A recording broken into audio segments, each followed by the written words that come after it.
This is my third year of starting a business. Things have evolved so much during these 3 years. Either is my atmosphere or the whole vibe around the business community or myself. So I decided to share this video with you guys on how I started my online business journey. I wanted to, for myself, recap what I've done in the past 3 years. Also, I wanted myself, 3 years from now to see what I was like 3 years ago. Maybe the things that I'm sharing today might not be applicable after 3 years, but I feel like what I focus on is the methodology or the logic or the rationality that you use behind everything. And I hope that you can find some inspirations from my videos as always.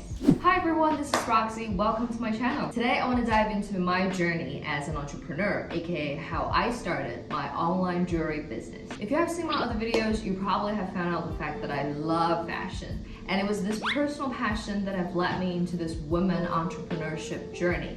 And now with the internet, content and resources are easily accessible. Starting a business is so much easier than that of our parents' generation. And many of you are doing it. That's why I decided to make a series of this video, because there are so many things of owning a business that I could share about.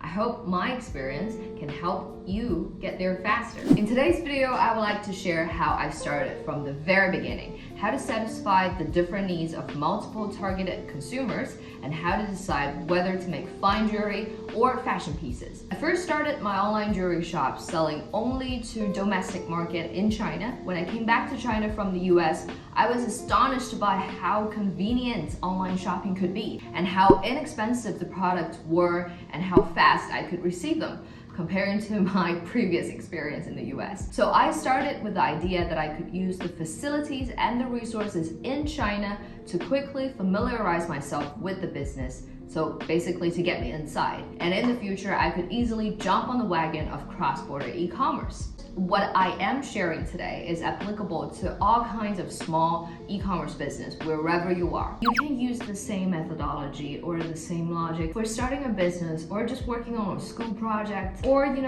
just everyday work. With all that being said, the first step of a startup journey is to know where you are going and where you're leading your business to. And that is your step number one. Once you have that in mind, we move backward and focus on now, finding the right idea to test out. This is our step two. Know what you are passionate about and how your passion can relate to other people. In simpler words, know your demographics and your own passion.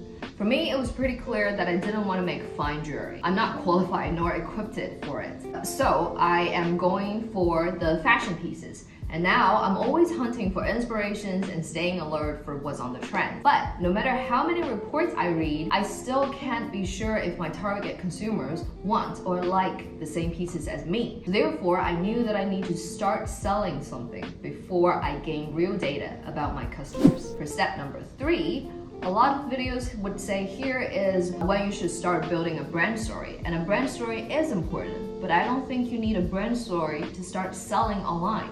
However, you do need to give your brand image a thought. It can't be completely random.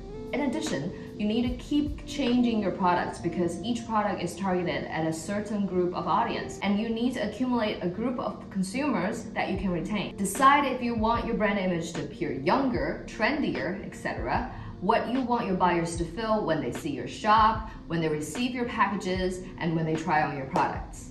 You may explore when you just start, but you need to make your market position clear and define your brand story along the journey. To be a jewelry online store owner, you don't necessarily need to design and make jewelries yourself, like me. Instead, here's my fourth step.